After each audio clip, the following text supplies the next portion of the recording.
Good morning, good afternoon, and good evening to all.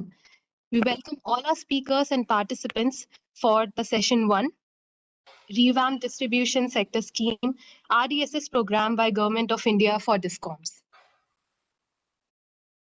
Starting the session, I would like to extend a very warm welcome to our moderator for this session, Dr. Rahul Tongia.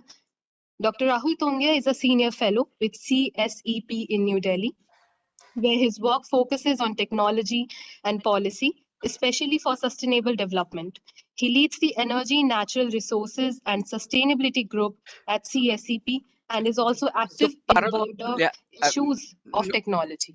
no need to go through all of the So details, I but would like to invite Dr. Rahul Tongia for a few words. thank you. And thank you to ISGF for not only the DUM 2021, but also the years of effort in the smart grids and transformation space. I'm Rahul Tongia. I'm also founding advisor of ISGF. I'd helped set it up in 2010, and I remain connected deeply with smart grids and technology and policy at different levels. I'm an academic and scholar, but also real world interested. So that is why this distinct pleasure to be here with this group, where we combine utility experience, technology, training, and capacity building. These are all aspects of RDSS. The revamped distribution scheme. The acronym is actually R cubed in some ways. And before we get into the details, I just want to briefly mention our distinguished speakers who'll join us. Mr. Lakshman, good to see you again. Um, Executive Director REC and CEO of REC's distribution arm. We have Mr. Saurav Kumar, ED at PFC. We have Mr. Raj Kumar, Director Distribution from KSEB L, KSEBL. We have Tripta Thakur, who's Director General of NPTI, which we hope to hear much more on capacity building, especially. And we have Dipti Dutt joining us from AWS and Amazon, I guess not just AWS, but Amazon Internet Services, where we could learn more about harnessing the data and how it all comes together. I would request each of you, as you start your opening remarks shortly, to just share a few words as you see appropriate for the audience. Of course, many of your bios are very long and distinguished, many areas of accomplishments, expertise, and leadership. But I wanted to come back and give some opening thoughts about the new 3 lakh plus crore scheme, which is really an amalgamation of all the distribution sector schemes in the country. And before I get into details on the RDSS scheme, just an introduction for the audience, especially who may not be familiar with all of its workings. I will pose a couple of rhetorical questions that really go around the areas of what are the schemes about, what is the financing about, what are the technical specifications, how do stakeholders participate, what are rollout challenges. These are high level, but specific questions that I hope people can also get to in some way, or we will get to it in the discussion, is really first, this is not the first central government scheme that provides capital support.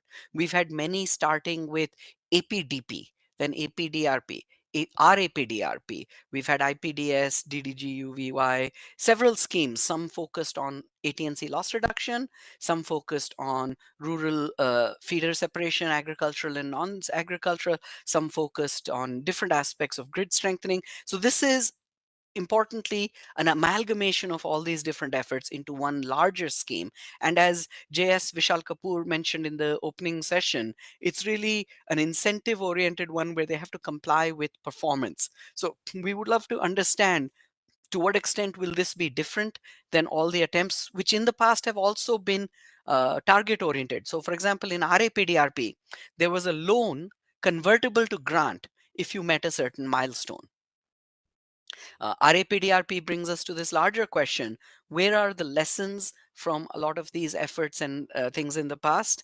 Uh, there's a heavy focus on smart metering, and specifically prepaid smart metering is how it is focused. So it will be worth understanding what this prepaid means and doesn't mean, because prepaid can be done in many different ways. Some are not appropriate, especially standalone prepaid, non-smart, where you have a keypad where you have to enter 20, 30 digits for prepayment. It doesn't seem to make sense. There's also a lot of focus on metering outside the smart meter space. So DT metering, feeder monitoring. In fact, the first milestone relates to feeder monitoring. So these are very, very important, very appropriate to start with the aggregate and drill deeper into the system. But I then turn this question around and ask, are we harnessing the data that we already have? So there's lots of data out there in pockets, in silos, in segments. Is this all being integrated? Is it all being harnessed right now? And the last sort of high level question is, where is the regulator in all of this? And that's a key thing that comes in when we come to the finance side of it, but it also comes into the objective setting and the design of this. So I'll start with a very pithy sort of generalism that the IT world taught me many years back. Cheaper, faster, better. Pick any two. You'll never get all of them. And better, faster can be thought of as more scale, like quicker reach, larger deployment. And better could be things like scalability, security, consumer choice, or multi-vendor choice, avoiding lock-in. So there are always trade-offs, even when we talk about standards versus standardization. And so for a 2-minute overview of a little bit that I wanted to just share on the revamped reforms linked results based distribution sector scheme, uh, uh, colloquially known as RDSS. I want to give an acknowledgement and thank you to a colleague at Prayas Energy Group. Some of these simplifications are really insights that she had shared earlier, and Jose. So thank you for that. But even at a high level, we look at two main parts of RDSS. The majority, over 3 lakh crore, is really infrastructure, metering, distribution, strengthening, etc., which is called Part A. And then there's a Part B, which is 1430 crore, which is training, capacity building, consumer awareness. And the first thing that hits you is, my gosh, Part B is a tiny fraction. In the Part A, there is metering, focusing on smart prepaid, DT, and feeder. And then there is distribution infrastructure, which includes feeder segregation with solar feederization. There's HVDS in high loss areas, etc., more deployment of SCADA. And there's also a project management component within the Part A, which is everything from the DPR, preparedness, to evaluation, execution, then evaluation, etc. So these are not atypical. As Reggie pointed out in the morning, there is a plan to move towards a TOTEX sort of a model, which is a total cost. It's not a capital cost. It's a sort of life cycle or total monthly cost that you would pay, for example, for a smart meter. Another important point is the grant component has come down. There is an incentive for DISCOMs who are able to accelerate the time frame and deploy metering faster. They will get a higher grant. But even after that, compared to previous schemes, the grant component is lower. So that means there will be some amount of fundraising, getting loans that will have to be done by the utilities. Do those numbers add up? So now here I come to this dichotomy that the cost benefit analysis of smart meters will not be identical across India. The heterogeneity is large. You have rural, urban heavy. You have areas with higher losses. Well, if you've got high AT&C loss, Haryana and a number of states have shown us, Ajmer recently, where Tatas had taken over, you don't need smart meters to cut down loss dramatically, especially when your losses start at a very high level. So you don't need smart meters inherently, but they help. So if a smart meter has value, then the regulator shouldn't need to worry because you'll get a payback period. But now the question for the regulator comes in, what happens if that regulatory payback or that payback period isn't quite matching the aggregate or expected benchmark that the regulator has out there? So there is going to be some impact, and there'll certainly be some short-term impact in some ways above and beyond what is paid through this monthly TOTEX model. Uh, so there's a number of questions that are very technical, very nuanced on design. We'll get to when we hear the opening remarks. But I know several of you have to leave a little early, so we'll go in the order. Mr. Lakshman, sir, you have to, I believe, leave a little early. Is that correct? So may I request you to improve my very poor introduction I'd given for you by sharing any relevant points to this audience. And please request everyone to share 5 to 7 minutes of opening remarks so that we get some time for discussion before Q&A. Request audience members, participants to share their Q&A, which will be then posed to the panel and help enrich in these discussions. So over Thank to you you. so much. Thank you so much, Dr. Tongia. So before starting the panel discussion, I would like to quickly give a brief introduction about our panelists. So joining the panel, we have Shri R. Lakshmanan, Executive Director, REC, and CEO, REC PDCL. He is also a fellow member of the Institute of Chartered Accountants of India and is holding the position of Executive Director in REC Limited, as I told, and looking after the stressed asset management, IT, admin, and estate coordination and monitoring of government program like DDU, GJY, Saubhagya, Uday, and PFA. A very warm welcome, sir. Thank you. We have Mr. Saurav Kumar Shah, Executive Director, Power Finance Corporation. Mr. Saurav Shah is spearheading the 3 lakh crore revamped distribution sector scheme, integrated power development scheme, and erstwhile restructured accelerated power distribution and reforms program, which is being implemented by PFC as the nodal agency. Welcome, sir. We have Mr. Rajkumar S. Sir is currently working as a Director Distribution and IT with Kerala State Electricity Board Limited and has an experience of more than 31 years. Sir has attended various prestigious trainings, including 4 months training in GE Harris, USA, along with 10 engineers from different states. Welcome, sir. We have Dr. Tripta Thakur, Director General, National Power Training Institute. She has teaching experience and research experience of 28 years and has nearly 100 publications to her credit. She has been recipient of several prestigious awards and is a visiting faculty at National and International Institute. Welcome, ma'am. We have Ms. Deepthi Vidat, Head Strategic Initiatives Public Sector, Amazon Internet Services Private Limited. With more than 21 years of experience, Deepthi is focusing on strategic initiatives of India public sector. Current focus areas are smart infrastructure, digital agriculture, and startup ramp program. A very warm welcome, ma'am. Again, I would like to hand over the stage to Dr. Rahul for taking the discussion forward and request participants to keep posting their questions in the chat box. Our team will be sending the questions to our moderator, Dr. Rahul Tongia, in the WebEx chat window. Thank you, sir, and over Thank to you, you. Parul. Thank you, Reena, Reggie, and ISGF. And it is my distinct pleasure to request Mr. Lakshmanan to begin the deliberations with his opening remarks. Thank you, Rahul. It's a pleasure to be on this forum. Thanks, Mr. Reggie and Reena, for inviting. A lot has been discussed. In fact, as a part of the inaugural session, I think Joint Secretary Vishal had given an overview as to what is there in the revamped distribution sector scheme. And Rahul has also elaborated and posed certain questions as to what is the scheme about. In terms of the scheme, this scheme is it's linked to results, as the name says. It's quite distinct from the earlier schemes that have been run by the Ministry of Power.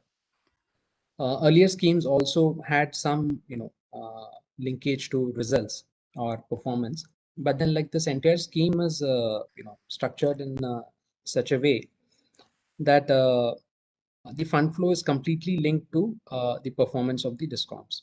So the way it is thought of is the objective of the scheme is to bring down AT&C losses to 12 to 15% nationally over the next 4 to 5 years, and second, to reduce the ACS ARR gap, and third is like focusing on the reliability and quality of power supply. So to achieve these objectives, the states and DISCOMs are expected to come up with the action plan. So it's customizable based on each individual state and DISCOM, what is their need. They can come up with their own set of action plan, as well as to meet the action plan, what is the detailed works that needs to be taken up. So they can prepare their DPR also based on their need assessment. So that process is on. So most of the states are in the process of preparing their action plans. And in this, the action plan and the DPR would be approved by the state government at the cabinet level so that they are on board in terms of what they are committing. And the fund flow under the scheme would be linked to the annual evaluations. So the fund flow would be annual in the scheme. And at the end of the first year, that is 21-22, the evaluation would be taken up. And there are certain set of preconditions that are mandatory for the DISCOMs to meet. That revolves around putting in place a governance mechanism and a fiscal and financial discipline on the DISCOMs, state governments, and even to some extent on the regulators. So this basically involves having the timely audited accounts, timely tariff and true-up petitions, no regulatory assets, and timely payment of subsidies and government department dues towards the electricity supplied, and liquidation of the old arrears of subsidies and government department dues. So these are mandatory. So this tries to put in place a framework wherein like there is a responsibility on the DISCOM, on the state government, and to certain extent in terms of timely orders by the regulators. And once a DISCOM is able to meet all these requirements, then they are taken up for evaluation against the action plan that they have prepared and committed to. So in that, like they would have trajectories for loss reduction, trajectories for ACS ARR gap reduction, reliability parameters like SIFI, SID, what is the current baseline, and how do they intend to improve it over the next 4 years, 5 years. And also outcomes in terms of what is the smart metering progress, what is the infrastructure that they have taken up under the scheme, what is the progress. So all that is captured in the results evaluation, and a DISCOM is expected to score 60 marks against 100. If they are able to achieve that, then the annual fund release happens to the DISCOM. If not, though they might have taken up the scheme, taken up the projects, but then like fund flow under the scheme might not be possible. But however, like if in a subsequent year they are able to achieve the cumulative targets, then they will be able to get the release of year 1 and year 2 together. So there is an opportunity for the DISCOMs to work on this, and then like even claim their due grants even in a subsequent year. In case of smart metering, the funding pattern is like 15% or 22.5% if they are able to achieve timely installation of smart meters. For northeastern states, it's slightly higher. In the case of infrastructure, the funding is 60-40. And as far as the smart metering component is concerned, it envisages consumer smart metering, DT smart metering, and even the feeder smart metering. And this is conceived in a DB foot model. So there is a private-public partnership, and the bid document for procurement has been standardized and it is already published. Some states are already in the process of taking it up, and they have published tenders. And in this bid document, we have tried to take care of the stakeholders, different stakeholders, concerns and expectations, especially in terms of since private investment is expected on this component to a significant extent. So we have kept the bid document in terms of participation a little wider, open. It's not restrictive. And second, there is a strong payment security mechanism that has been built into the bid document.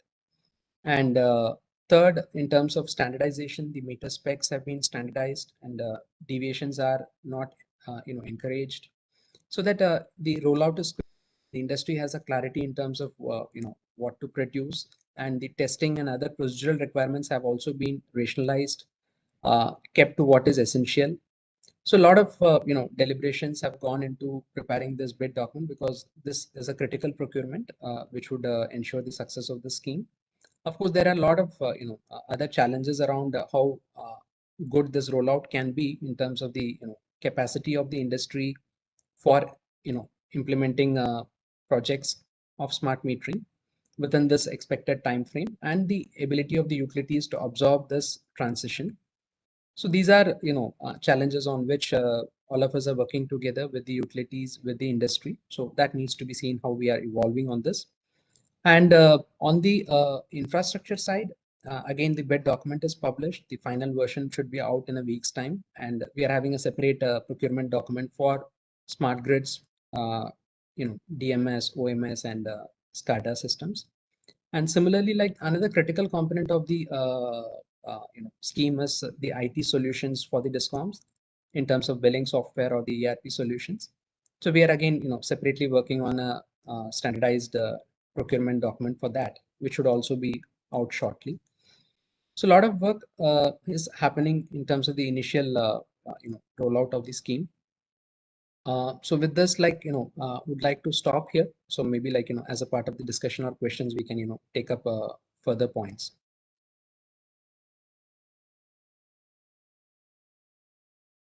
I think you're on mute, Rahul. Sorry, thank you. Thank you for the very comprehensive overview. And I do want to come back to a few key points you talked about, including the word customizable, because I think that will be a very key aspect, maybe a differentiator, but it's a double-edged sword. So are they ready for that? Are they able to do that is the flip side. So this balancing act the government has done, if you over standardize and over specify, you help the laggards who need help, but you also put constraints on the ones who need something differently. So it's a no simple one size fits all. So this is something I hope we can get to shortly. Next, if I could request Dr. Thakur to share her remarks. We'll change the order. I believe she has to also leave a little earlier. Dr. Thakur. Thank you so much. Thank you so much. And thank you so much for giving the opportunity to talk to a very, very, very relevant topic. Actually, the distribution sector is in the value chain of the electricity sector is, we all know, is not doing well as our generation and transmission is doing. And how important is distribution sector, we all know, because the money flows back to the system through distribution only. And even when we compare our generation and transmission with any developed nation, we are really at par and maybe sometime better. But when we compare our distribution sector, as mentioned by Vishal Kapoorji, even Bangladesh is doing much better. So we need to do a lot of things already. APDRP, APDRPR already has been introduced to come up for the distribution sector, but somehow they impacted, but the impact is not so good. So government has come up with a new scheme, and which is very relevant at the time when the technology is overcoming all the problems. And we all know that we are moving towards Industry 4.0 and we are moving toward digitalization. So the right time we are walking towards the improvement of distribution sector.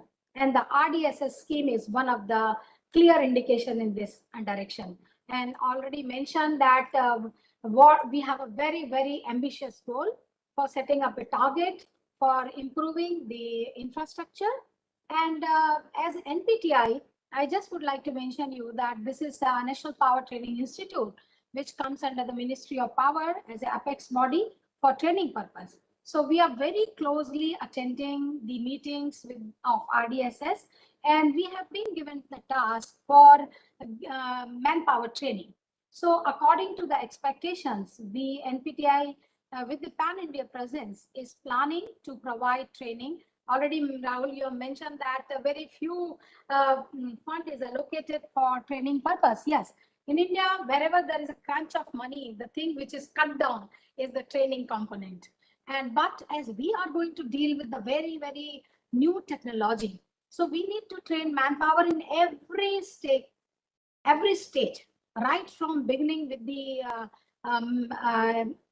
person who is going to operate, and the person who is going to maintain, the person who is going to deal with the data, the person who is going to deal with the other issues. So everything needs to be very clearly defined, as well as the need, and there is a need for providing training to all the components. So what we are very closely working with the government and PFC and REC for Rdss scheme, and with a lot of consultation with the various stakeholders, we have come up with the various job trainings.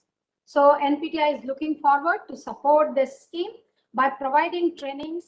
And although this is a very, very, very difficult task, because this is the new thing which is going to come up, and for every stakeholder actually designing the specific training is a very, very difficult task. So what we are doing, we are going to various pilot projects, making videos, consulting with the lot of experts in this area, so that we can deliver, which is actually going to put an impact. Because whenever we come and say proposal for training, everyone asks us, what is the value addition you are going to do? So the value addition in the training is a very, very important component. For that, elaborate preparation is required. NPTI is in the process for putting up the elaborate preparation so that we can come up with these solutions which are really going to impact and give the final outcome in terms of value addition. So thank you so much for giving this platform. And the distribution sector is so important and a lot of scope actually for the improvement. And with this all smart technologies, smart meter, maybe we can overcome the major issue of AT&C losses and the accountability and also the consumer aspect. We have never thought in our value chain about the consumer, but in this way, through smart metering, we are directly going to communicate with the consumer. So consumer redressal is also possible, and also it is going to pose a lot of challenge because we need to satisfy them. And this is the new thing which is going to come up. We need to prepare a lot of awareness so that they can also understand that this is not the situation where we are imposing certain technology to them, but certainly they're also going to be benefited by this technological intervention in the terms of smart meter and RDSS team. Thank you so much. Looking forward for more discussion. Thank you, Dr. Thakur. I think your point on not just training, we'll get to that again shortly, but also consumers. That is the key, because to paraphrase from a joke, the bank robber, Willie Sutton, was asked, why do you rob banks? He says, well, that's where the money is. So where is the money? It's actually not the DISCOMs, it's the consumers to the DISCOMs flowing up the value chain. And so this is an absolutely critical part of this journey, of this transformation. Thank you. And we'll come back to more depth. If I could now request Mr. Rajkumar S to share some opening remarks. So, yeah, thank you, Rahul. As rightly pointed out, this is one of the comprehensive program by Government of India in RDSS. Because earlier we had different schemes, but they were focusing on either on rural area or on urban areas. But this is, I think, for the first time, it has come out for the entire area. So that's a welcome move. And the main objectives are to have this operational efficiency of the DISCOM, to increase the operational efficiency, then the financial sustainability and strengthening of the infrastructure. The operational efficiency, of course, has to be improved, and this RDSS will make way for that. And the financial sustainability, I feel that many DISCOMs have reasons not of their own or beyond their control for having their poor financial terms, maybe external. And the role of regulatory is very important in this particular case. As rightly pointed out, the main highlight of the scheme is smart meter implementation. And as pointed out, the consumers have to be charged for this. So that's one of the key areas where we have to have a clear definition of this realization of this amount from consumers. So there the regulator's role comes. But it's a welcome move from Ministry of Power that right from the preparation of DPR, the role of the policy makers is well defined. We have to get the approval of the DRC headed by the Chief Secretary of the concerned state and to be approved by the state cabinet. So in such a case, the policy makers have to make it clear on the roadmap. So that is a welcome move. And the role of regulator will also be there. I feel that this implementation of smart meters, not only for consumers, but for the transformers and other feeders, this will help the DISCOMs to have the proper energy auditing. in a scientific manner. Because recently the Bureau of Energy Efficiency regulation for energy auditing has come out. So every DISCOM has to audit energy every quarter. So in order to have this in a very scientific manner, the implementation of these smart meters in transformers and feeders and along with the consumers will make the job easier. So that's a plus point from the point of view of DISCOMs. And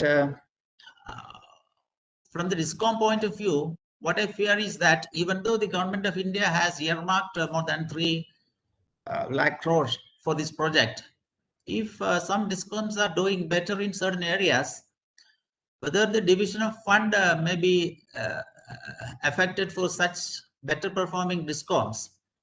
So that policy, I think, is not clear.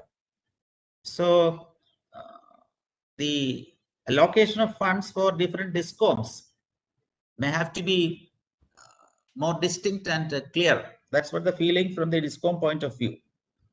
And regarding the implementation of smart meters, there are so many challenges which has to be sorted out. And the transition from the conventional meters to these smart meters, because every utility will be having their own billing pattern and billing software, and we have to have a synchronization and for this transition from billing from conventional meters to smart meters, because we cannot have this implemented straight away for the entire consumers on a single phase. So there has to be a proper transition, and such challenges are to be addressed. But on an average, what I feel is that this is one of the best schemes which the DISCOMs can make utilization and to improve their efficiency and improve the efficiency of the DISCOMs as well as the consumer satisfaction, the reliability of power supply. What I feel is that around on an average, it is 20 or between 20 and 21 hours after 24 hours. That is the average power supply available in India. In some states, it will be more, but in some other states, it will be low. But anyway, after the implementation of this scheme, the power reliability will be increased. So this is a boost to the consumers. But the other aspect, the cost to be borne by the consumers on part of the implementation of smart meter is another factor.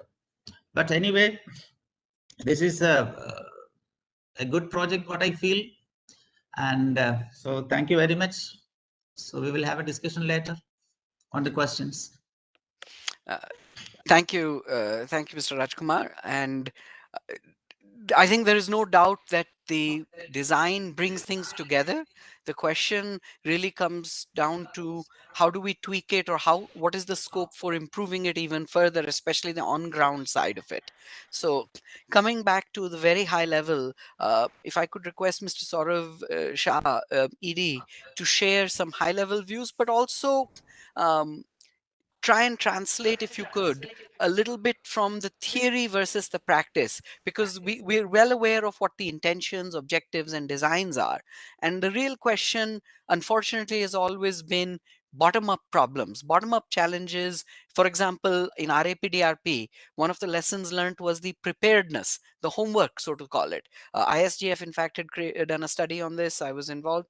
And if the consumer databases are not ready, consumer indexing or GIS had problems, and not just creation but updation of these systems, that becomes a bottleneck. So no matter how great a system or plan we design top down, until that bottom up is aligning, that is where we run into potential challenges. If you could share some thoughts on how that is being tweaked compared to the past, perhaps, or your own personal views, if not official, on this ground reality.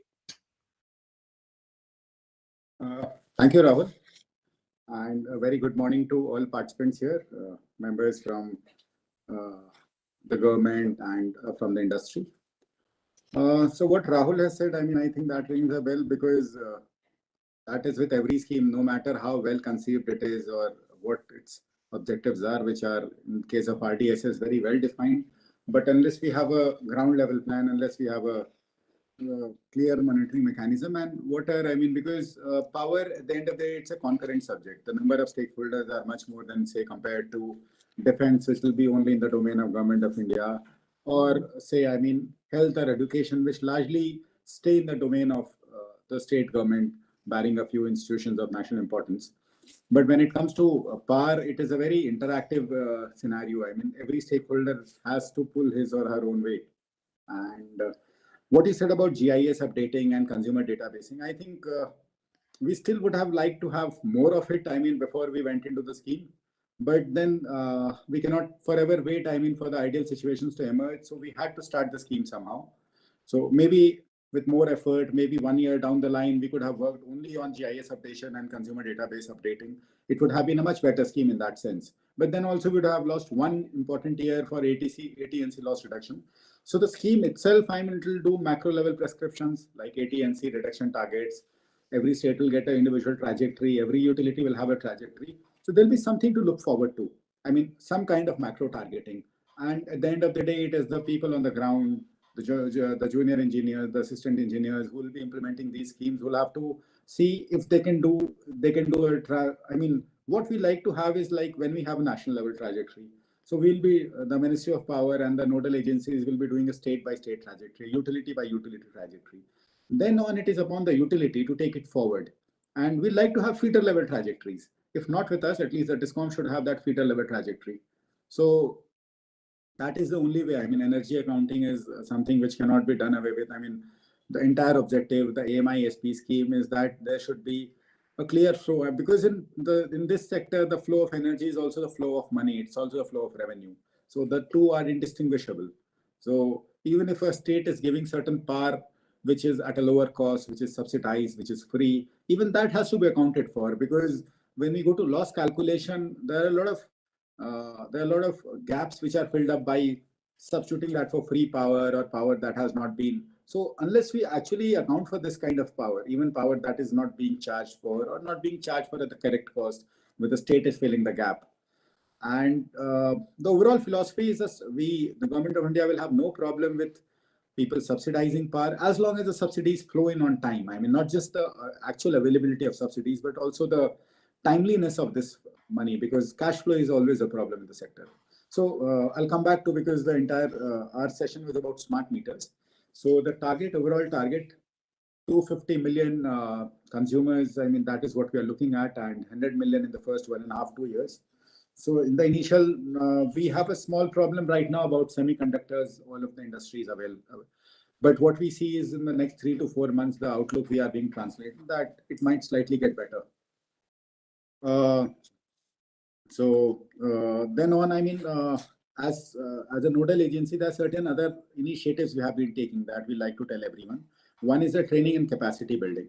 So we've got industry participants also, and we have involved Power Sector Skill Council, NPTI, various other government agencies. We also like to have, if any uh, private players will also like to pull in their resources. We like to have, I mean, when people go to install meters, to configure meters, they should be having the right people skills. They should be having the right kind of aptitude, knowledge, behavioral orientation, so that there is the consumer resistance that comes from behavioral issues are eliminated at best. The other part is technology, of course.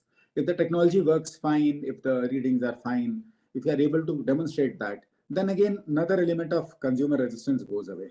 So for a program of this kind of scale, magnitude, and this ambition, I think not having consumer resistance is very important, because meters can be made available, skills can be made available, but if consumer resistance builds up, then it will be very difficult. I mean, for any kind of mass rollout, it's always important that you have to have the consumer on your side.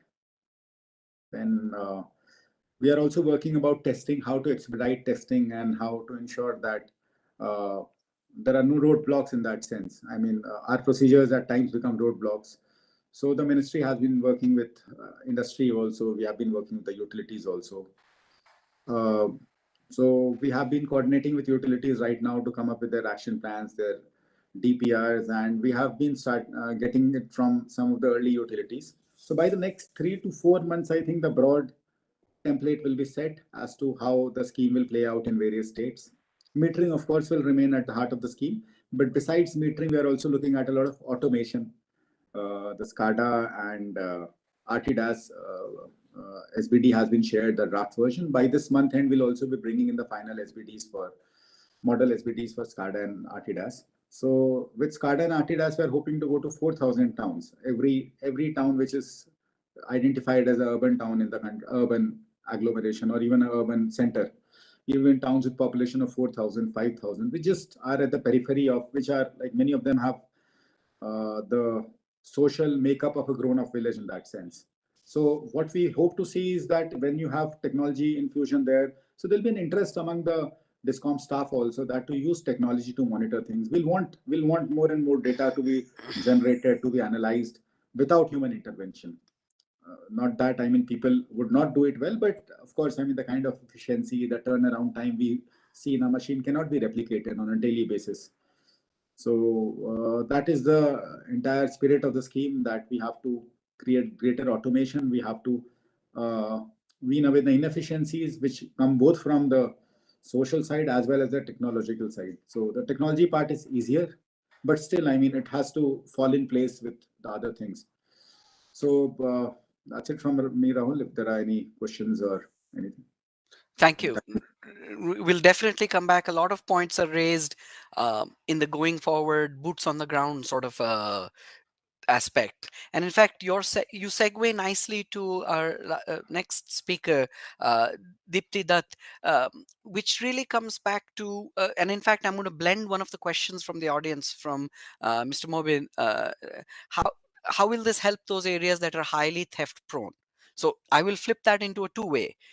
One is not just the theft and the theft prone in that aspect, but also what's in it for the consumer. Certainly improved quality of supply, what Mr. Rajkumar talked about is one of it. But that's already happening in pockets of India. It's not as if everywhere. I mean, our LGBR shows the unmet load is down dramatically compared to what it was in the past. So load shedding is not the challenge that it was to the same extent. In fact, we have surplus supply in some ways and stranded assets on the generation side. So from data is a means to an end. What is it exactly that it would do for the consumers, of which one aspect of the things is theft reduction, but there's so much more. So with that sort of a lens perhaps, but also whatever you see fit. Dipti, could you please share your opening remarks? Sure, thanks, Rahul. I think a lot of focus is there on consumer empowerment as part of this overall RDSs that we're talking about in other initiatives. And data obviously is going to play a critical role. So not just RDSs, but all this discussion that is going on content and carriage separation and things like that.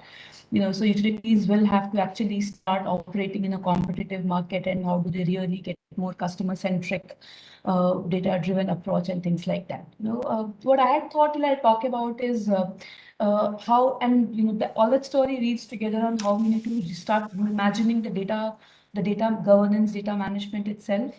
Let me first quickly summarize, as from our vantage point, what do we really see changing in RDSS, what was not there earlier. Most of the speakers have spoken about it, but just to quickly summarize on what new is there in RDSS. First and foremost, most appreciated one that I see as special citizen of the country is there's a focus on outcomes. It's focus on reforms other than infra creation. That's the first point that I see as a very welcome change. Second big change that we see in the entire funding and the implementation model, government shifting from funding from capex to totex concept that we're talking about, combine capex, opex, because that really what it does is give a lot of flexibility to DISCOMs to experiment, go operational, opex kind of an expenses and things like that, really, right? So a lot of flexibility it gives to DISCOMs in that way, and the entire PPP focus, DB foot model, and alternate sources of investment coming in and things like that. That's another big shift that we see here, how the entire funding and approach is being taken. Third big, huge change that I see, scale that we're talking about. Of course, 25 crore smart meters we've been talking about next couple of years to be implemented. We've been talking about this for quite some time. What that really translates into is the current deployment is hardly 1.6, 1.75 million smart meters. the data explosion that will happen if you talk about 250 million smart meters going up, literally 100 times from where we currently are, right? SCADA implementations, if you see, the RAP-DRP scope for 72 cities, and now we're talking about almost 4,000 towns and cities, SCADA, overall OT transformation that we're talking about. The kind of IoT sensors, asset monitoring we're talking about, again, in that lead to petabytes of data that will come in. So again, exponential growth is what we're looking at. So what these changes in the thought process, these new things that are, RDSS is bringing together, what key challenges that will lead to? Again, I look at two key challenges. One is entire unpredictability and uncertainty in IT infrastructure, and that leads to how data gets handled, right? If you look at prepaid smart metering, so much talk on that. The user behavior is not known today. A couple of SIs that we have been working with, we hear of examples where consumers are actually recharging, every evening they're recharging their smart meters and things like that. So since consumer behavior is not known, you don't know what transaction volume to expect and therefore what capacity to plan for. How soon and how fast the 250 million smart meter rollout will happen and what kind of growth to expect, when to growth again. Again, a lot of unpredictability lies around that area. Then, when we talk about so much of OT level enhancement happening, the transformation that's happening at all the, what we're talking about, SCADA and RTDAS and all these systems, the unpredictability that you have in the alarms and events, etc., that will get generated from the field, it can actually really choke IT infrastructure if it's not planned very well, if it's based on guesstimates and things like that. So, one is the entire unpredictability and uncertainty of IT infra is one huge challenge that this entire RDSS scheme will lead to. And we have to plan, we have to be really in sync for that. Second major challenge it will lead to is this major revamp happening in the OT systems, right? As they become more and more prevalent, we don't know what peak to really design for. It's never been done earlier. The grid reliability that we're talking about in terms of for reducing outages, which again the point that we talked about, that how do we really plan for that, improving reliability in distance like average interruption and things like that, health monitoring of high value assets. So these are like not really done at the kind of scale that we're talking about. That becomes a huge challenge here. And therefore, what needs to be done differently? The way I look at it is we need to reimagine the overall system design itself that we have, reimagine the implementation approach to these solutions, and most importantly, even procurement processes. There's a need for designing loosely coupled systems and serverless architecture. If you look at prepaid metering versus legacy billing system that we're talking about, can you really extend the legacy billing system into prepaid metering? The answer is not really. You need to rethink how do we really do it. The legacy billing system talk about bill generation once in a day. Prepaid metering can actually have people recharging literally every day, right? Prepaid coupons and things like that. The overall approach of SCADA systems, the kind of latency and everything that you have versus how we really talk about a data management strategy at a utility level, a governance framework, data coming in from SCADA and multiple assets and smart meters at different levels and things like that, right? So we really need to reimagine, redesign, think of a very different approach towards how all these solutions, how all these systems will come in, and not really look at doing an incremental approach or trying to force fit things into the current the solutions that have been implemented as part of the RAP-DRP systems and other ways. Another big thing that we need to do is focus on how can we innovate, how can we do to move to faster time to production. We have seen in RAP-DRP, typically a lot of cases we have seen that by the time the solution actually goes live versus when data centers hardware has been procured, they almost enter end of life. There's this huge focus now on new solutions, innovation. So how do we How do we experiment fast, fail quickly, fail cheap? How do we allow for startups to come into this overall ecosystem to really get innovative solutions and things like that, really, right? Be it from theft management or different ways of handling data, the kind of 15 minutes data interval that smart meters only generate. What do you do with all that data? The cross-functional analytics that we'll talk about that will emerge from ERP, CIS, MDMS, SCADA, all these systems coming in. So the key question that we need to really tackle now is that how do we take an ecosystem approach to move faster, allow for innovation, allow for startups to really address the objectives of RDSS. And that's why we see that, looking at a different approach, having to focus on, having DISCOMs to focus on the core capability of serving customers and not really getting obsessed about building data center and building servers and things like that. That's where we see that, RDSS will lead to a major change in mindset itself. Thank you, Dipti. I think you've hit a magic word, which is mindset, which is the hardest thing to change. It's more difficult than technology in some ways to achieve. So there are a couple of questions I thought we could go around. I won't direct them to anyone, request everyone to speak in a interactive manner. And then we'll have a time. I think we'll probably go a little over our scheduled ending time because we started later, but I don't want to eat into all our lunchtime. So uh, I want to combine two questions and thoughts into an overlap, which really first side you want to customize what you're doing because we heard about this capability that's been there in the past. And there are two challenges to customization. The first is, of course, skills and capability. A lot of discoms are reliant, unfortunately, on consultants. These external consultants aren't as embedded into the real needs. And second is the time frame. There is just a 2 months ideally for some of these things, couple of months to set the DPRs, or everything needs to be done on a war footing. And the problem is, if, for example, you're missing the data that you really need to do the analysis, you cannot get that overnight. Like the mythical man month, it doesn't scale linearly. The flip side of that is relates to mindset. When RAPDRP was there, it said that any state could change the technical specifications. One of the things I had argued long back was, why are you mandating GPRS? Why not allow 3G? At that time, 3G was state of the art. If they're willing to pay the premium for 3G over GPRS in a 30,000 rupee DT smart metering, the incremental cost to go from 2G to 3G was not very high, and it was worthwhile. And the answer was, oh, they're welcome to ask for an exception. So this is that mindset problem.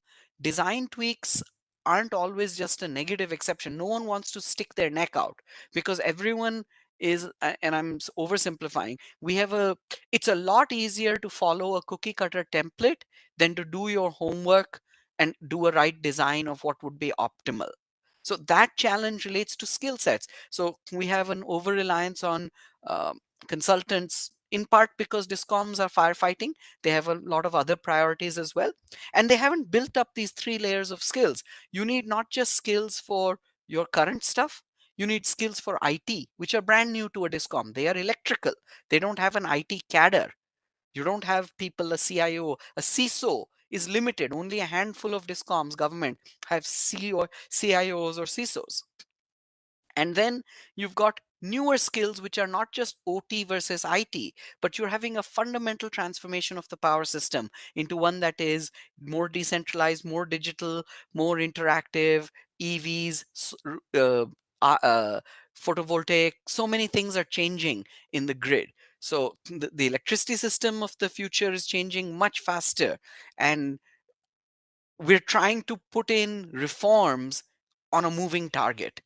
And how do we achieve that is a very tough question. So should we, jumpstart with uh, overlooking the consultants? Should we have more experimentation in what different states try? Because if everyone does the same rollout, either they'll all succeed equally or they'll all fail equally. Eh, this was a general high level series of questions that are actually more than one. So request I believe Mr. Lakshmanan had to leave for the ministry, but we have, of course, Mr. Shah and Mr. Rajkumar from the operational electrical side, and Dr. Thakur and Deepthi. Please jump in.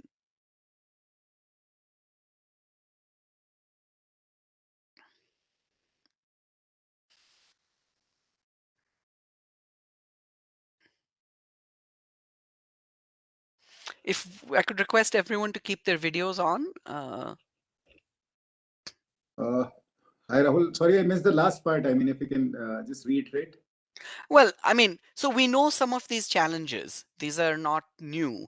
The intersection between capacity, capabilities, reliance on consultants to the need for customization, because every utility will be slightly different. But right now, in the interest of time, especially if a DISCOM is saying, I'll get the bonus of additional grant if I do it quickly. So your rush to do faster will trade off on your better, that cheaper, faster, better, pick any two. So how do we unravel that? How do we untangle that?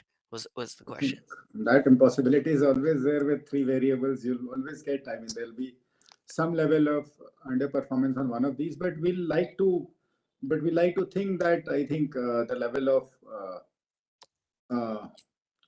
the maturity in the markets, be it the financial markets or manufacturing, is there that we will be able to achieve most of this. Of course, I think the weak spot, as you mentioned earlier, will remain that consumer indexing part. That is where, because I don't see a lot of challenge in the technology part. As soon as we have a communicating meter, fewer things can go wrong. Of course, I mean, there can always be a communication problem, not the meter itself, but the communication part, the choice of technology. RF might work well in certain areas. There might be problems with 4G. So these communication problems will be there. Otherwise, the meter itself, I don't think there is going to be a lot of problem, because but as far as consumer indexing, and there is obviously that delta change happening every year. So if you're not able to keep up with these changes, and then obviously substations are being redesigned all the time, the network, some consumers are being tapped to a different DT. So if these changes are not kept in place, then it will be difficult for the system to issue red flags. I'm looking from the system's point, not the consumer point. Also come to the consumer's point. What you mentioned was very interesting, that how does the consumer get anything out of this? I mean, all this money is being spent. The end result is there should be better consumer satisfaction. So from the smart meters point alone, it will be, of course, that he'll be able to keep track of his or her spending. I mean, as Deepthi also said, I mean, there'll be recharge patterns will emerge. And for from the other parts, obviously, I mean, it's a systemic thing. The individual consumer is not really concerned, but it will result in better power supply, more better monitoring from the DISCOM side. For the DISCOM, I think many DISCOMs are also exploring their own AI/ML solutions where they can look at optimization of power purchase cost. They can do better load forecast, and this will overall bring system efficiencies. And we hope that these efficiencies will translate into lower power purchase and continued lower tariffs also. So, I mean, overall, I think these are the objectives of the scheme. The timelines are very critical. So we have already entered like end of 2021. If we sanction by 22 beginning also, after the awarding and all, what we saw in RAPDRP, as you mentioned, RAPDRP earlier.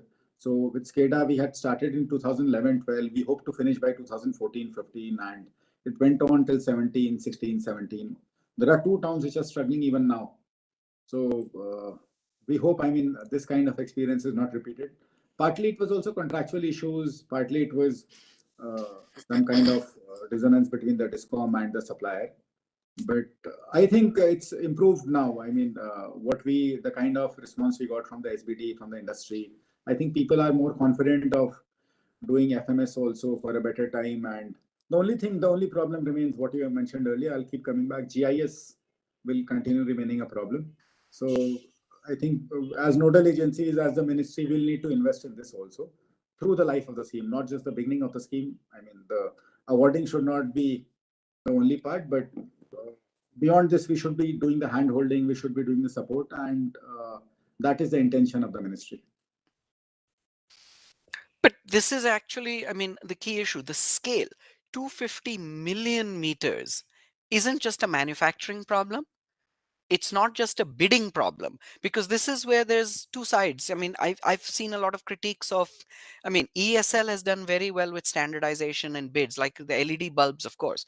But in smart meters, this is an ecosystem where the real challenge is not buying the meter, it's integrating it. So you have in many DISCOMs disparate billing systems because of legacy reasons.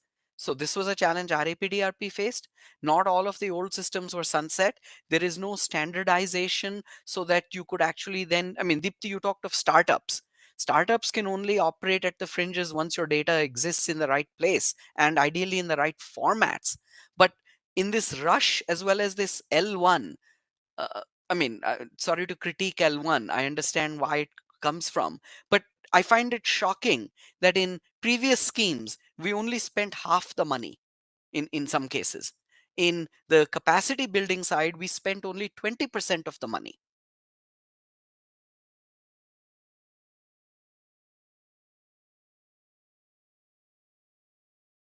So can we spend more and get more? Like, where would you focus more funds? Like, what's the step? I mean, Mr. Shah, you mentioned that government is there, but from a DISCOM perspective, they're the ones coming up with the DPRs very quickly.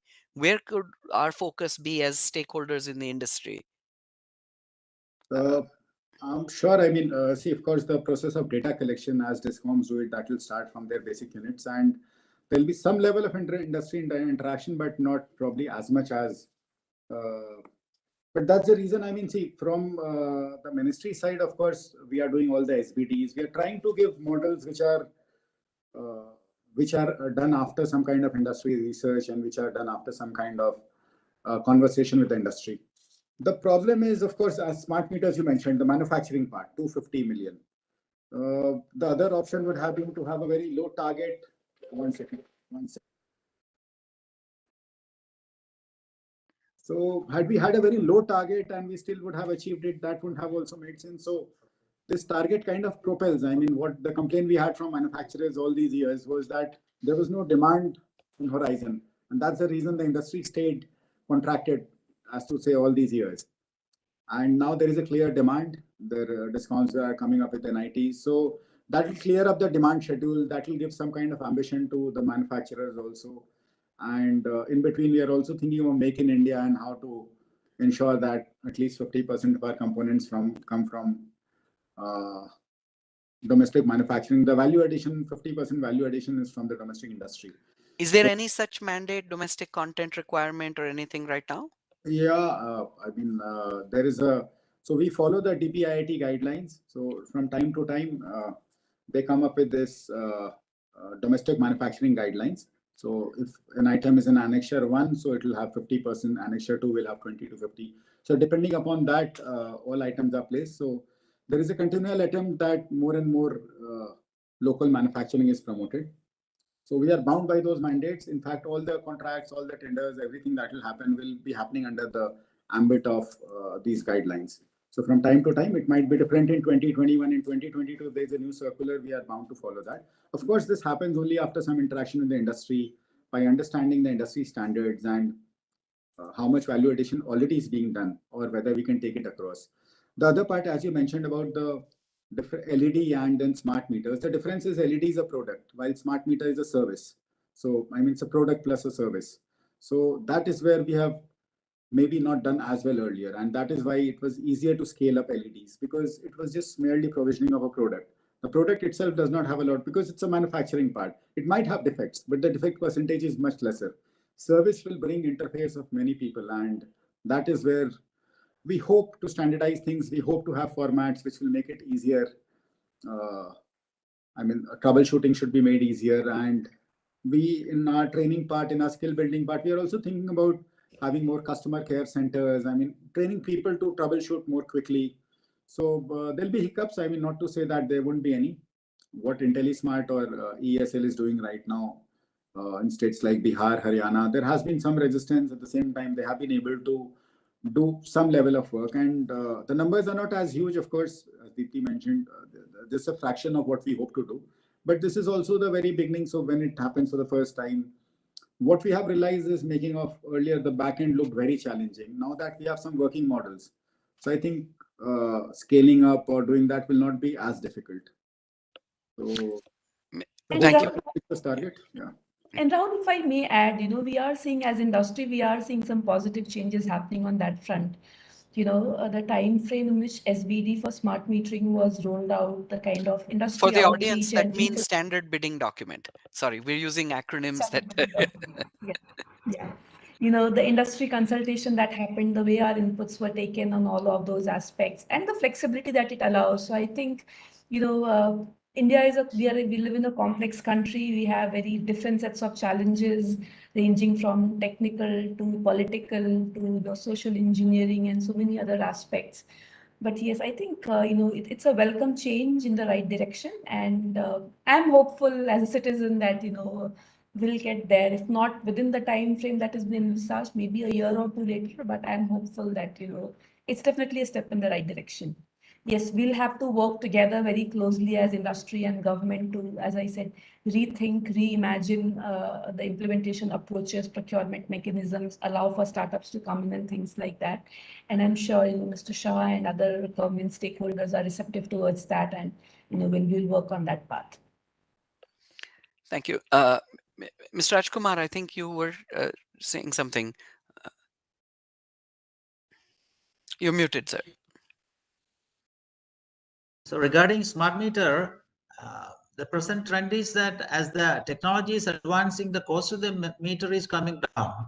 And so when we are having this tender for the entire quantity together, and we are planning it to have this implementation within 3 years or 4 years, I think that during that period itself, the cost may come down. And as many more companies may come forward for the manufacturing. And I think that we have to address that issue also, because if you are going for the tender for the entire quantity together, and we are having 2 to 3 years for the implementation, the technological advancement and the benefit out of this has to be given to the consumers ultimately. I think the industry can make an answer on this. But so I'm blending now my questions with the audience questions. So one of the follow-up related to that is there's a concern about both quality as well as technological obsolescence. How do we sort of manage some of these issues? I mean, I'll just start with a general thought. Most meters in India have a 5-year warranty, if I understand correctly. Same manufacturers globally are offering a 10-year warranty on that meter, on the meter. And the normal answer is, well, you have to harden it more because of the voltage qualities, the line quality, or consumer issues and things like this. Again, to some extent that may be true, but how do we really improve this? Because if the real theory is that in 5 years we got to throw this stuff away, that's really expensive.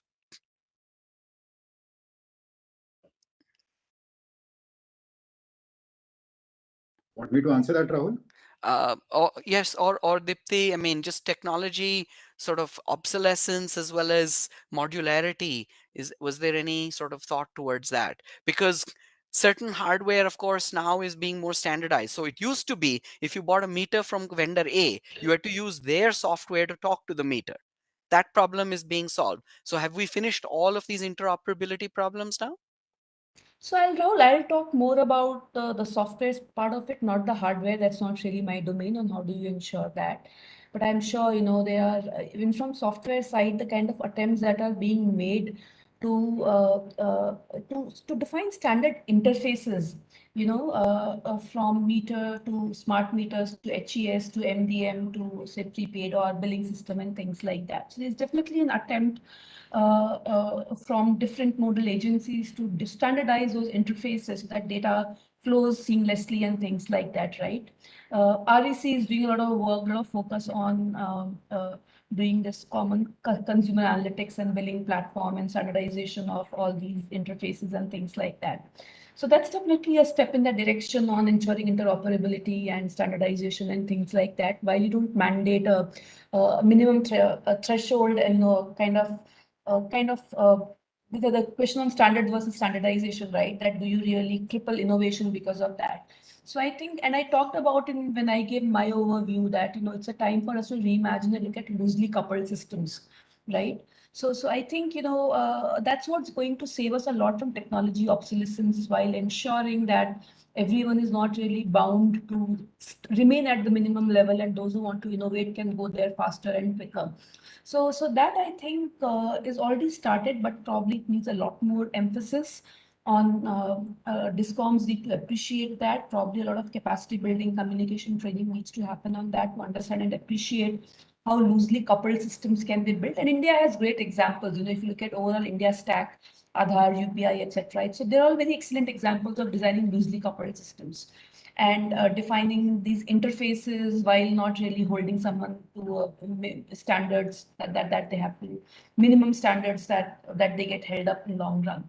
So that, I think, is an excellent step. But yes, a lot more emphasis is required that. And second, as I said, again, building on the loosely coupled system, is reimagining architectures and separating out the data governance and data framework, that kind of approach, from actual individual domain system solutions like billing or smart metering and things like that, right? So that you can take a holistic view of the solution, and it actually allows tomorrow, today we would know one or two use cases that we can do using analytics or AI, ML and things like that. But probably a year, 2 years later, when more and more feeder integration happens, the agriculture versus rest of the system segregation, differential time of the day billing, and these kind of things that start to come in, the data that will generate will be even more humongous. So if we again separate out the entire data governance layer from rest of the solution, that's again actually allow for save us from technology obsolescence. So I think we need to start thinking design slightly differently on these loosely coupled systems, design these strong interfaces through which different systems talk to each other. Think of data as a separate layer and not really, integral part of the legacy billing system and things like that. Some of these will actually make sure that we remain relevant even 4 years, 5 years, 10 years down the line. Absolutely, and these are all moving targets and evolving as well. And so a portfolio, in fact, that was one of the other questions, that in specifications we're missing out on the portfolio of the complementary standards and specifications that we need. It's not just IS 16444, for example, that's needed. Dr. Thakur, you were saying. Yeah, I had another meeting with Rahul, so sorry, and I could not attend that. No, so you flagged another point, maybe Dr. Thakur, you could speak about, or anyone. You talk about data and governance, Dipti. Handling this data is not just a technological challenge, but we also need the frameworks to handle these. So, for example, consumer rights, for example, if the PDP comes in, which is coming up under Parliament, DISCOMs would actually be liable for breaches of data. Now, here, what is sensitive data, quote unquote, when it comes to metering data? It hasn't been thought through. We've been doing some work at my institute thinking about this. And a lot more things are sensitive than people realize, because when you put it together, consumption patterns are a proxy for wealth. At the very least, your smart meter knows if you're home or not. And I don't even need a smart meter. Even with a legacy digital meter, non-real time, non-smart, just with patterns, I can get a sense that, oh, Dr. Thakur's house is empty every Wednesday between 2 and 5 p.m. So this is an aspect I'm curious has been thought through, because the RDSS will evolve or roll out over a few years. Getting all of this data governance and data management right will also take a couple of years. Has thought been started in that way? Yeah, this is very important actually, and I would like to share one example with you here that this has exactly happened. When the bill came, there was a one pilot project which was going on in Bhopal, and then one family, both husband wife working, they are saying that the pattern of consumption is little bit very difficult. They can't understand because both of them are in the job, and why that particular time period the electricity consumption is very high. Then they were very curious, and then one day they went, then they have realized that during their absence the maid is putting AC on, calling her friends and doing party. So that was very interesting case which we came to us. So this data is actually, when we are going to capture the data, is going to give you a lot of opportunity, but only thing is how we are going to handle this data. Because for that, actually, because I belong to NPTI, I can always tell you that we are there to support in terms of giving manpower and training them in this direction. So we are in NPTI. Soon from the January, we are going to open the 3 months, 15 days and short-term training programs for data analytics, so that we can find it out how we can work out which data is essential and how we are going to manage the data. Because when we are going for complete digitalization, data handling is a very, very typical issue. And of course, because with the help of smart meter, consumers are very much aware. They will analyze everything. And then if anything goes wrong, there will be a implication actually. They will, the companies, utilities are going to lose the faith. And this has been reported in Uttar Pradesh that people are saying they just don't want to rely on smart meter, they want to discontinue. So this faith, awareness, everything is possible with the help and support of data. But of course, we need to prepare manpower who can assess that this data and find out what is useful information and what is not useful information. Are, Rahul, sorry. sorry, Rahul, if I may add, what you talked about having the right governance framework and things like that, it's already been done for multiple industries. It's not really something very, very new or something that we have to learn on the go, right? And like we are But very it takes happy. manpower and money that the DISCOMs have not allocated yet. Yes. I think it's It's not also, rocket science. You're yeah, absolutely it's right. not rocket Enterprises science. know how to do it. But Yeah, and it's also about learning, like how we talk about standard bid document and that kind of set space for rest of the discoms. So I think probably PFC or REC, one of these entities can actually take up an exercise of that sort, and we all can look at what learnings can be replicated on really putting the data governance framework, things like that, and that percolates down to discom. Because the data, end of the day, nature of data that will come for to each discom is going to be same, right? The consumers will be different, but nature of data remains same. And therefore, the governance framework would be at least 70-80% same. So probably, instead of every DISCOM reinventing the wheel, it can actually be taken up centrally and then given as a best practice document to rest of the DISCOMs. Yeah, I would like to add, yes, these provisions are very much there in the RDSS scheme, as rightly pointed by you. And PMA is the further step in this direction. So certainly they are going to put a lot of money for that also. it's again going to take time because the manpower hasn't yet been there. But you're absolutely right. We need to get there. And I do think a PFC or some centralized mechanism to share. And we'll have a study on this at my institute coming out in a few weeks. We've actually prepared some of these roadmap points. So in closing, I know we're over the time. We have a number of targets under RDSS, and obviously there'll be a lot of monitoring, oversight, and handholding that PFC and others will be doing.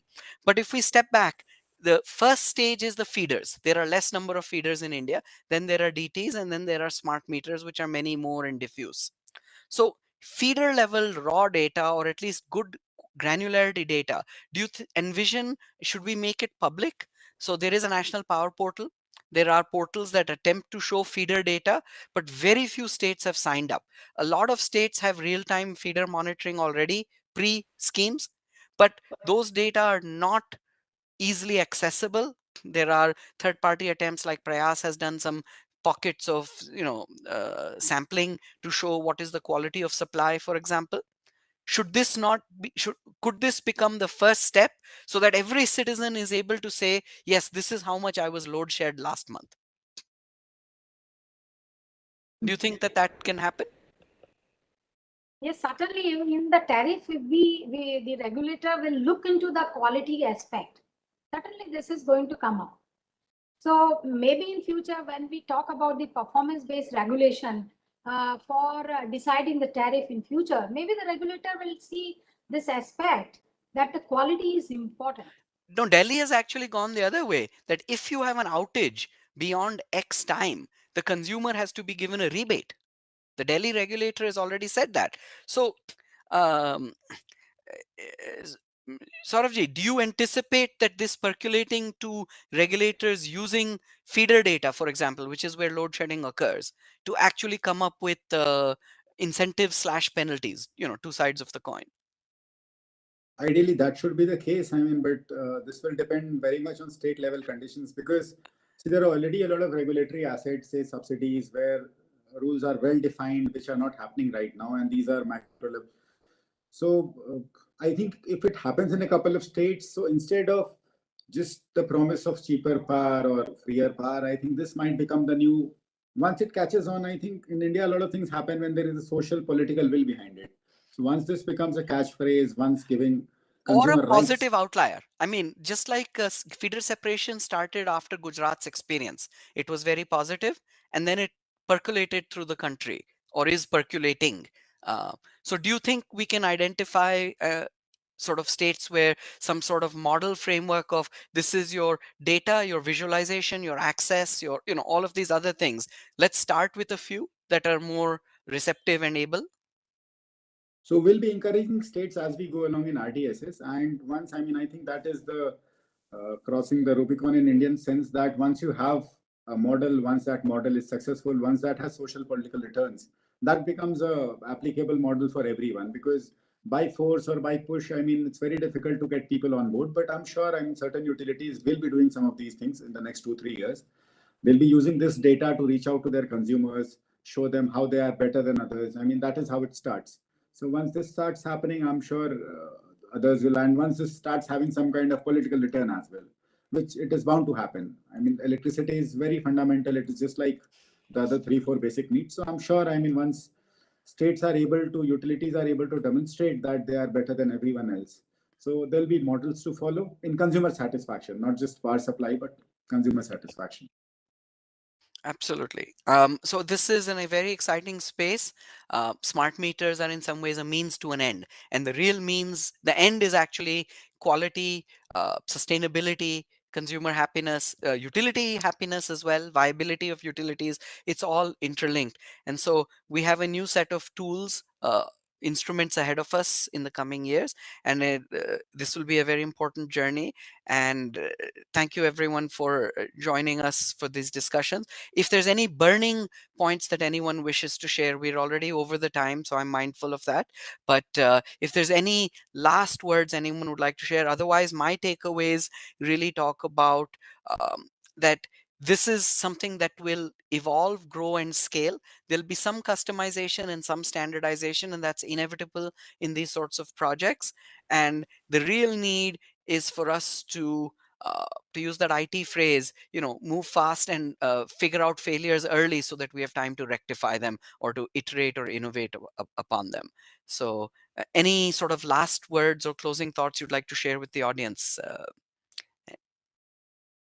So I can only say that the government intentions are very pure, very right, and we are going to revolutionize the distribution sector, and which is actually required. So keeping in this point of view, this is the time to put all the efforts so that RDSS scheme should become successful. That is my answer. Thank you very much for organizing such a wonderful session, Rahul. And thanks ISGF for inviting. Thank you. Thank you, ISGF. Yeah, thank you, ISGF, and thank you, Rahul, for doing the session, moderating the session. Thank you. Look forward to continuing the discussions, everyone. Thank you. And see everyone at the next session on smart meters, which is complementary to many of our discussions. Thank you so much, Dr. Rahul Tongia and all our panelists for a great discussion for this session. Before we break for lunch, I would like to share a video of DSCS Rajdhani Power Limited on their initiatives of electric mobility and charging infrastructure.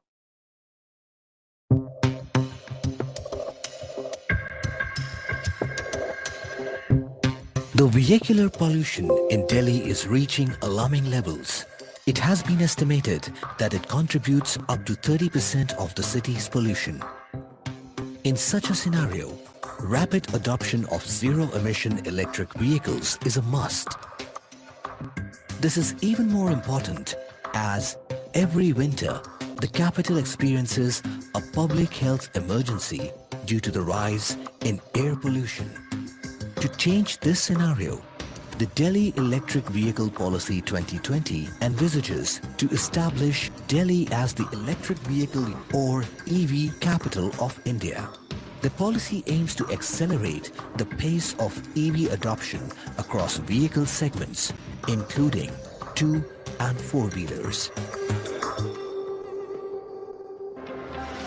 In order to boost the adoption of electric vehicles, we need to provide an enabling environment. The chief requirement is of the charging infrastructure to address the range anxiety of EV users. For this, special focus needs to be paid to both public and private charging infrastructure. It has been noted that electric vehicle users mostly use home and workplace charging points for their charging needs. However, this is a very risky situation. Charging points at such locations need to be engineered for safe charging with quality kits, proper electricity load management, and meter installation. To ensure safe charging points to EV users, a unique concept has been initiated. This involves a partnership between the Delhi government and the city's DISCOMs for private EV charging. Through this, residents can easily get a quality EV charging station installed at their homes, RWA's offices, commercial shops, clubs, etc. BSES is fully committed to ensuring quality EV chargers at lowest prices for its consumers. Towards this, it floated a private charging tender and empaneled 12 vendors. These vendors will provide private charging installation through a single window portal. This initiative by BSES offers a host of benefits to the consumers. These include quality chargers, convenient payment plans, and lowest prices, and no fixed charges. The consumer has the option to buy the EV charger upfront, or they can opt for the convenient subscription plan of 36 months. Consumers can also avail an EV charger with or without a separate EV connection at their premises. The supply of EV connection shall be hardwired with the EV charger to prevent any kind of misuse or theft. It is very easy to apply for a quality EV charging connection. Consumers residing in BSES area just need to reach out to BSES at the contact details being shown on the screen. The online application process is very simple too. Many consumers are already benefiting from BSES quality EV charging connection. DISCOMs is offering a different EV connection altogether at a very convenient rate of like 4.5 per unit charge. I went on to logged on to BSES website under the e-mobility section. I filled up the online form. The process typically takes 7 to 15 days. For me, it completed within 10 days. Once it was approved, I asked my vehicle distributor to come and install the charger. They installed the charger with hardbound cable, which reduces any chances of theft. Anybody who's buying for a new electric vehicle in Delhi, I think BSES will definitely going to help you out in this, and it is a very convenient process for you all.